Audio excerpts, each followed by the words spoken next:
চার দিন ব্যাপী ৭৫ বছর পূর্তি অনুষ্ঠান উদযাপন করা হবে উদয়পুর রমেশ ইংরেজি মাধ্যম উচ্চতর মাধ্যমিক বিদ্যালয়ে। বর্তমান এবং প্রাক্তন পড়ুয়াদের মধ্যে উৎসাহ বেশ লক্ষণীয়। বর্ণাঢ্য আয়োজনের মাধ্যমে রমেশ স্কুলের প্ল্যাটিনাম জুবলি উৎসবের সূচনা হচ্ছে, যা রাজ্যের মুখ্যমন্ত্রী উদ্বোধন করবেন। শহরের ঐতিহ্যবাহী এই শিক্ষা প্রতিষ্ঠান উদয়পুর রমেশ ইংরেজি মাধ্যমের উচ্চতর মাধ্যমিক বিদ্যালয়ের প্রতিষ্ঠার ৭৫ বছর পূর্তি উপলক্ষেই এই প্ল্যাটিনাম জুবলি উৎসব শুরু হয়েছে জাঁকজমকপূর্ণ আয়োজনে। বৃহস্পতিবার প্রথম দিনে বর্ণাঢ্য শোভাযাত্রার মধ্য দিয়ে ৪ দিন ব্যাপী এই প্ল্যাটিনাম জুবলির উদযাপন অনুষ্ঠানের সূচনা। শুক্রবার উৎসবের দ্বিতীয় দিনে বিদ্যালয় প্রাঙ্গণে প্ল্যাটিনাম জুবলির উদযাপন কমিটির উদ্যোগে অনুষ্ঠিত হয় উদ্বোধনী অনুষ্ঠান। এই অনুষ্ঠানে প্রদীপ জ্বালিয়ে আনুষ্ঠানিকভাবে প্ল্যাটিনাম জুবলি উৎসবের উদ্বোধন করেন রাজ্যের মুখ্যমন্ত্রী। উদ্বোধনী অনুষ্ঠানে মুখ্যমন্ত্রী তার বক্তব্যে বলেন, রমেশ স্কুল শুধু একটি শিক্ষা প্রতিষ্ঠান নয়, এটি বহু প্রজন্মের ছাত্রছাত্রীর গড়ে তোলা এক ঐতিহ্যবাহী পীঠস্থান। গত ৭৫ বছরে এই বিদ্যালয়ে রাজ্যের শিক্ষা ব্যবস্থায় যে অবদান রেখেছে তা সত্যিই প্রশংসনীয়। কি বলছেন মুখ্যমন্ত্রী শোনাবো।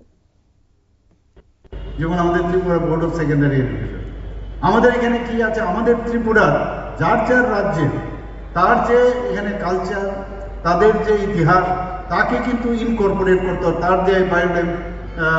তার যে বিভিন্ন বায়োডাইভার্সিটি ইত্যাদি, এইগুলো কিন্তু ইনক্লুড করতে হবে। আমার মনে আছে আমরা যখন West Bengal board of secondary education থেকেও আমরা পাশ করে যখন বাইরে পড়তে গেছি, আমাদের পক্ষে খুব সমস্যা হতো। এই যে মাননীয় প্রধানমন্ত্রী যে ইউনিফর্ম এডুকেশনের কথা বলছেন, যদিও বামপন্থীরা এগুলোতে খুব আন্দোলন করতো, না বুঝেও অজ্ঞানতার কারণেও খুব হইচই করত। কিন্তু আমরা দেখলাম এবং আমরা ব্যক্তিগতভাবে দেখেছি যে West Bengal board of secondary এডুকেশনের যে সিলেবাসগুলো ছিল একদম পূর্বাঙ্গে, এখানে কিন্তু ত্রিপুরা বোর্ড অফ সেকেন্ডারি এডুকেশনে এটা মানে পেস্ট করে দিয়েছে, এটা কপি পেস্ট যাকে বলে। এতে করে আমরা যে পড়াশোনা করেছি ওয়েস্ট বেঙ্গল সেম, বাইরে গিয়ে আমরা দেখলাম সেখানে আমাদের পক্ষে পড়াশোনা খুব অসুবিধা হয়। ওখানকার যে পড়াশোনার যে স্টাইল যেটা সিবিএসসির মধ্যে আছে, সেখানে গিয়ে আমাদের খাপ খাওয়াতে এমনিতেই সমস্যা হয়। এবং আমরা নিজেরাও দেখেছি, আমার নিজের একজন ব্যক্তি, আমরা যখন লখনৌতে আমি গ্রাজুয়েশন করতে যাই, এখান থেকে ক্লাস 1-এ এই ত্রিপুরা বোর্ড অফ সেকেন্ডারি এডুকেশনে ক্লাস 1-এ ফার্স্ট হয়েছে, কিন্তু লখনৌতে গিয়ে আমি কোনো স্কুলে ভর্তি করাতে পারি, পরীক্ষা হয় না। আমি বললাম, আরে এই যে Shishubihar is suppose two B the best school in Tripura ওই সময়, এবং সেই স্কুল থেকে ফার্স্ট হয়েছে। ফার্স্ট হয়েছে, আমার কি হয়েছে, আপনাদের তো পরীক্ষা দিয়ে তো ভর্তি পরীক্ষা দিচ্ছে, রেজাল্ট করছে। এখন একটু ওই স্টুডেন্টের দোষ নেই, এই যে কারিকুলাম, এই কারিকুলামে এই যে অসুবিধা আমাদের হতো। তো টিবিএসসিও এখন আস্তে আস্তে কিন্তু সিবিএসসির ধাঁচে এখন আসে। এই রিফর্ম করা, এতে কিন্তু অনেক সুবিধা।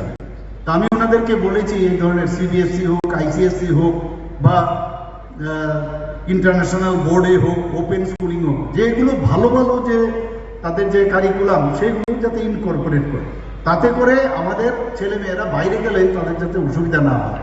এখানে ইন্টারন্যাশনাল বোর্ডও একটা আছে, সেই ইন্টারন্যাশনাল। আপনারা শুনলেন মুখ্যমন্ত্রীর বক্তব্য। তিনি একদিকে যখন রাজ্যের শিক্ষা ব্যবস্থার বিভিন্ন মানের কথা তুলে ধরেন, ঠিক অন্যদিকে তিনি কিন্তু রমেশ স্কুলের ঐতিহ্য নিয়েও কথা বলেন, ভূয়সী প্রশংসা করেন।